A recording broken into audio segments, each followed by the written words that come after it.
Hello everyone, I've got some fabulous fall cards to share today, and we are going to be making a similar one to this one on camera in a moment. I have so many more to share as ideas and inspiration for different layouts. Now these cards are based or inspired off of an old Your Creative Studio supply box from August 2022. So first, let's just take a peek at what that had in it. This is my reference book that I made using some of the Your Creative Studio supplies, and this holds some of my older kits. So August 2022, we had some washi. Now this is the fabulous tissue paper that were 5 sheets that is going to feature in the card we're going to make, and then of course their paper sets that they used to include that had sticker paper, etc. And what else did we have? Some stamps. I'm not sure that I used the stamps here, and then there's a variety of other items, but mainly we're looking at this. And so if you want to make a similar card, you can pull out some fall pattern. If you have tissue paper, great. Otherwise, yeah, just gather your supplies and play along and just watch for inspiration. So let's get into the card. We're going to start with a craft card base, and I just used an 8.5 by 11 inch sheet of lightweight cardstock and folded it and cut it in half, fold it in half to make this base, and then a scrap of white that is just smaller than, so probably 4 by 5.25. And for this one, I also have, you'll want some fall paper, pattern paper, and or this lovely tissue. Vellum would work great on this also. And so that's why the white, because I want the colors to show through, because I am using tissue. Now I've prepped my card blank here with some double stick adhesive, because for me, I think that works easily to adhere this tissue paper. And a little trick here, because straight is a challenge here, is I'm going to pull off, I'm just using my fingernail, you can use a craft knife or a pokey tool, just the 2 corners there, and then down in the opposite corner, I'm folding this down. This is actually a nicer or more useful tip when you have your paper already cut to the size and you don't want to misalign it. I can just trim off the excess, but I'm going to try to use not a lot of waste here. So, and I don't think it matters the alignment. This is an all over pattern. So this is a nice edge here. My other ones are a little crumpled. So I'm going to line this up first. If I got it off, it's okay. I can fix it later. And then, while this is laying here, I'm going to just try to smooth it down because I don't want bubbles. I hope that's making sense there.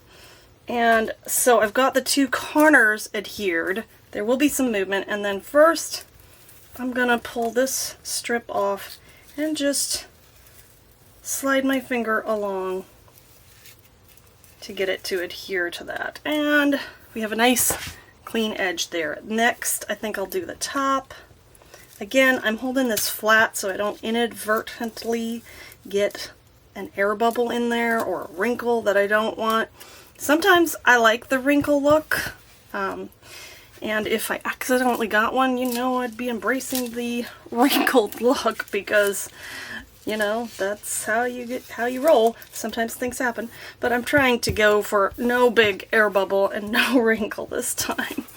And finally, now obviously if you're working with pattern paper, you would cut it down, and maybe if you've got cardstock or scrapbook paper, you don't even need this backer.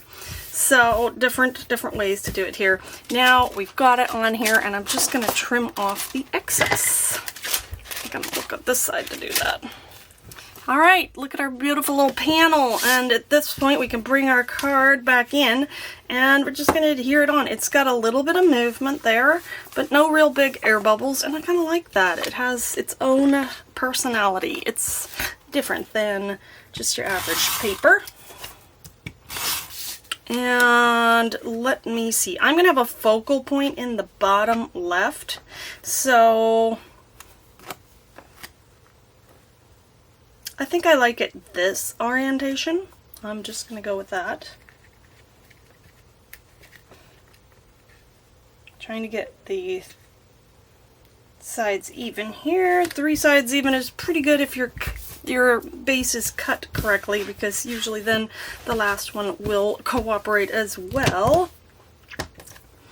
Now I'm going to bring in some, I don't even know how long I've had these little embellishments. They're wood and they're adhesive back, but they're gonna need help. This cute little bow. You can use whatever for a focal point that you have on hand. And I am missing some twine, but you know I have so much around here from every little Your Creative Studio box that has twine tied on it. So I found some here, but I didn't really want it that thick. And so first what I'm going to do here is make a messy little collection or clump of this twine. I want the edges to show. I kind of want this to be my vocal area. And I'm just going to adhere it down in like maybe one main place here in the middle. So I've got this thick little glue dot here to help me. Oh boy, it's so sticky. Uh-oh. It's tearing my paper. You're supposed to help, not hinder. So wet glue is also an option, and it might be better. Tweezers to the rescue, because oh man, I got my fingers stuck there and cannot get it back off of there. Every one of these is gonna look different, and that's part of the beauty of it. I just am kind of winging it here in what I want. I kind of want my little tail sticking out on this side, so I guess I'm gonna go like that and see what it looks like. I have, and I love that I leave these on the acetate backer so that I can put it down and kind of play with it before I decide where I want something. Now, there's a lot of thickness there. I think right there is good for that one. Do I have enough of this showing through? Maybe I want this to come out a little. Ooh, but I still want you there, so don't go away too far. So you see you have some ability to manipulate it afterwards. I kind of like that with this guy right here. Okay, so now let go. I think I should have used a little bit of a less thick glue dot there. This is adhesive backed. I'm not gonna entirely trust it. It is very sticky though, so it seems to be working still. But the nice thing about wet glue is you can move it around a little bit. It's not fully adhered. Now this might take some time to stick down permanently. I want to make sure I covered up my glue dot. I did, yeah. And this sticking out is going to be fine going into an envelope, etc., because it'll just squish down a little bit. Now we have this one here, and you could use, if you don't have wood embellishments or any kind, you can use paper. Oh, a punch, like a leaf punch would be cute, or sticker. So many different options for your little focal point. And maybe you don't want the focal point in that corner, try somewhere else. I just like it there. So now we have our final pièce de résistance, the little cute bow. And you could add a sentiment if you want. These ones I'm just gonna leave blank, but yeah, totally personalizable. Personalizable, is that the right word? I think I'm gonna grab my super sticky glue dot here. I don't need that much. So I'm just gonna grab a piece of it because wow, it worked so well on my finger. It might work super well on this. I think I just used wet glue on my other ones, but then I had to put a block on it and let it sit to dry. Watch this. And because I'm putting the bow right in between the dimension, that's another reason why this time I think I want the glue dot, because it's pretty much instant. And voila, c'est fini. This is our card. It's beautiful. Now, let's bring in a couple more, just so you can see. This wood set had another color. not the same, very different.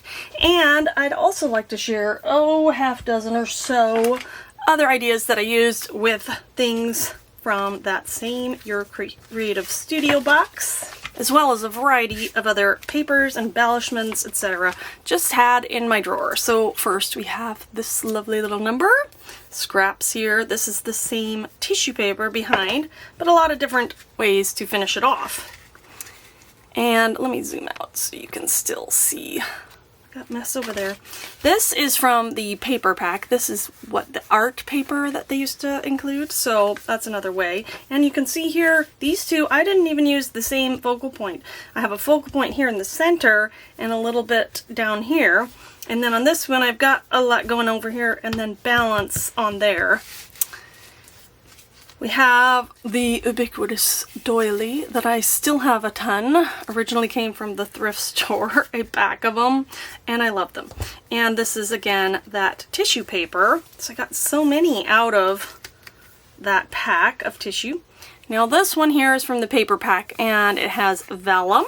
And then this is some art paper, a scrap there. We have the background pattern paper here, and then we have some of the art paper, a little bit of burlap. And again, see some of these have sentiments. Here's another one that I use. This is I think it's from a Tonic craft kit, this die, and then the scrap chipboard pieces, but the background paper is from the Your Creative Studio paper pack. Here's a fun one with animals. I didn't know what I was going to do with these animal chipboard stickers that I had. And so this is what I came up with, and it has a lovely little sentiment. The background paper is the art paper from the Your Creative Studio box. And finally, here is another one with the art paper. And when I'm saying art paper, it just has a little bit of texture on it and it's slightly thicker. Maybe I could include the box opening to, if I have it, August 2022. And you can see that if you're interested. But yeah, this is the paper that used to be included in the boxes, and they seem to be moving on to a different style now, so we don't have those, but if you had previous boxes, you might. And that's the last one. As always, thank you for watching, and have a wonderful and creative day. I'd love to hear your thoughts in the comments. Bye!